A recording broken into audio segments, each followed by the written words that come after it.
In this video, we're going to look at the sports confidence and self-efficacy section within sports performance of the sports psychology unit of the A-level PE OCR exam board. As always, I've tried to use as many mark scheme answers as possible to help with our understanding, maximise our marks, and as always, please subscribe. Going straight into it, no messing about, we need to understand the two definitions that are on this slide here, which are sports confidence and self-efficacy. Now you can see in brackets that we've got trait sports confidence, and sometimes self-efficacy is known as state sports confidence. And these two terms are going to be really important to us because we're probably going to see them on Vealey's model, and we're expected to kind of know the alternate terms. So we need to be aware that both of these exist and that actually trait sports confidence is sports confidence and self-efficacy is known as state sports confidence. Now, trait, and you might understand this from maybe your work with anxiety at AS, trait is something that is innate or enduring over a long period of time, whereas state means very situational.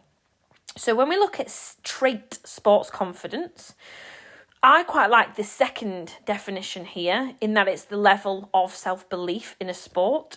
So this could be your belief to be successful in football, netball, hockey, swimming, the overarching belief you have in a certain sport. So therefore, it's innate, stable, enduring, which means it lasts a long time, and therefore it's quite overarching.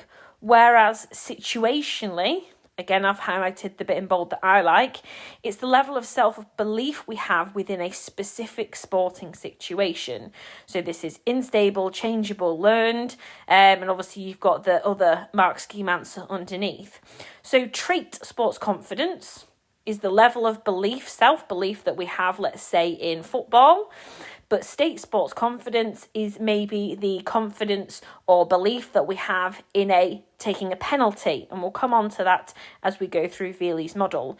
And it would be natural to understand then that although somebody may be really confident or have a high level of self-belief within a general sport, there are going to be aspects or situations within a sport that people feel less confident in or have less self-belief.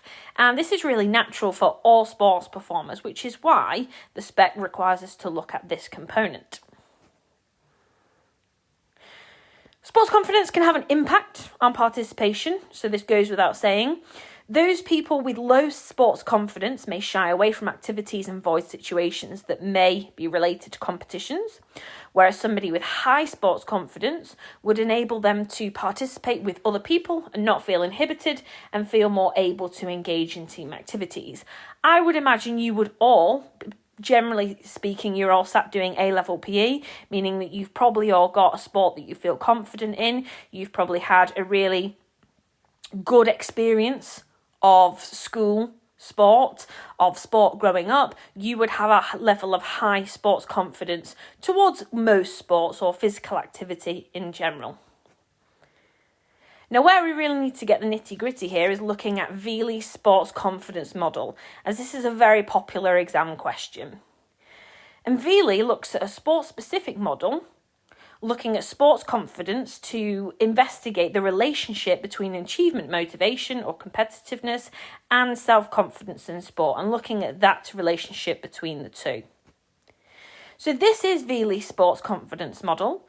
You see on here we've got the sporting context, we've got SC trait, so that's our sports confidence, isn't it? Or our self-confidence. We've got competitive orientation, we've got SC state, which is our self-efficacy, behaviour response and subjective outcome. And the hope here is that you will be able to, in a second or by the end of this video, understand this model, but also have the notes to be able to do well in an exam question. So let's take it step by step. Quite often an exam question asks you to explain this model, and therefore you get to choose what sporting example you would like to relate it to. So I'm going to take a penalty in football. Now this could be the same if it was a penalty in hockey or a conversion kick in rugby, for example. So try to relate it to what you know best in your sport. So I would tell the examiner that sporting context is a penalty in football. I'm going to tell the examiner that the SC trait is somebody who has a high level of self-belief in football, that they have a high competitive orientation, or they have a high level of competitiveness. And this is almost the only element of the entire spec where I would ever use the word to describe a word. So I'm going to use the word competitiveness to describe competitive orientation.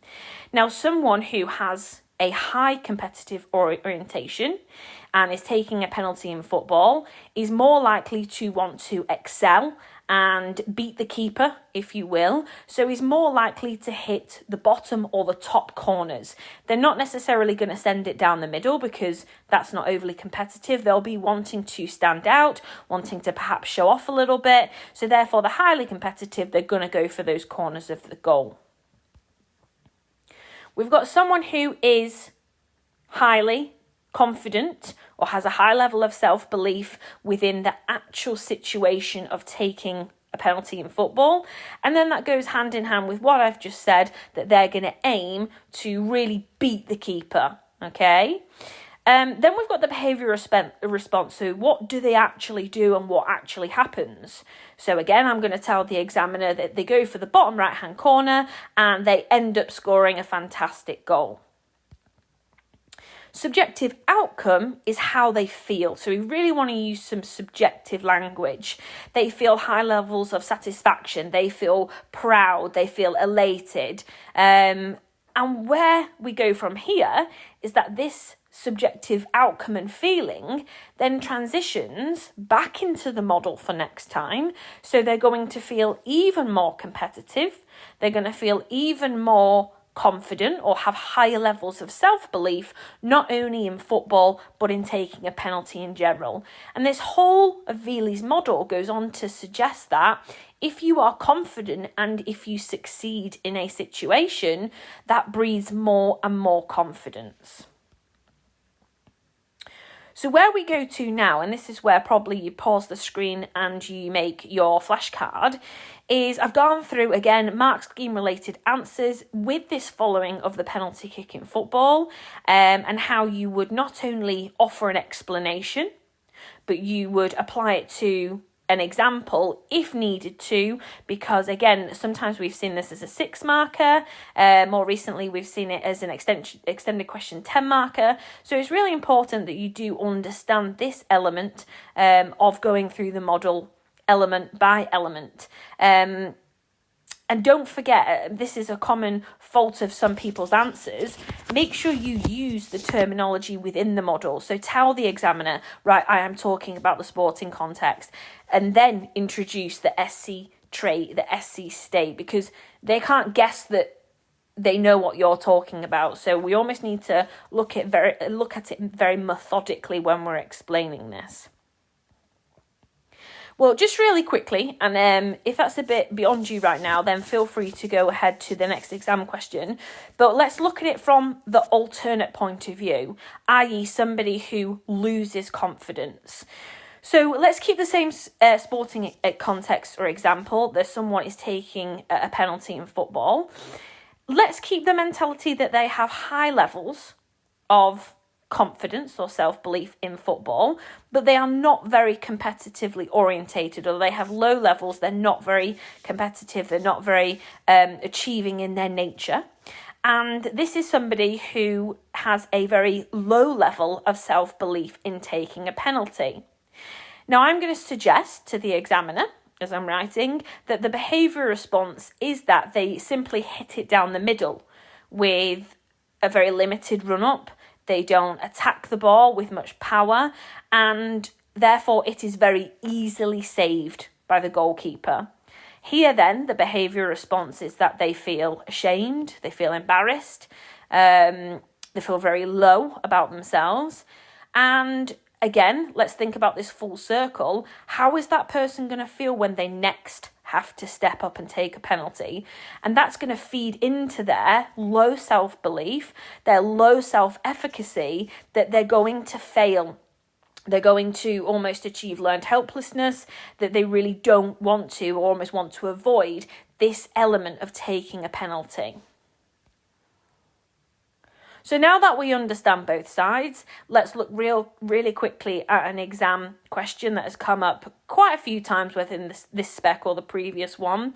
In this particular question, they've given you the model and they've said, explain Vealey's model of sports confidence. And I've just copy and paste the mark scheme. Again, feel free to pause this slide, make a good flashcard of it, or bullet point what you would write as your response. Maybe even come away from this video, give yourself 20 minutes, go back to that question, write it out, come up with an answer, and let's see how closely you can get to the elements on this mark scheme. It was a 6 marker, so you'd be needing to come up with 6 of these points. And note for the bits in bold that would be needed to be written in order to achieve these marks. So my hope is that gives you a good and a better understanding. Rewatch the video, note down the model notes and key definitions, create those flashcards or whatever you choose to do for your revision method. Find past paper questions for self-confidence and self-efficacy. And as always, subscribe for more help with other PE topics and look out for the next video on Bandura's way that we deal with somebody with low self-efficacy, that person who is really now wanting to avoid taking that penalty in football. As always, good luck.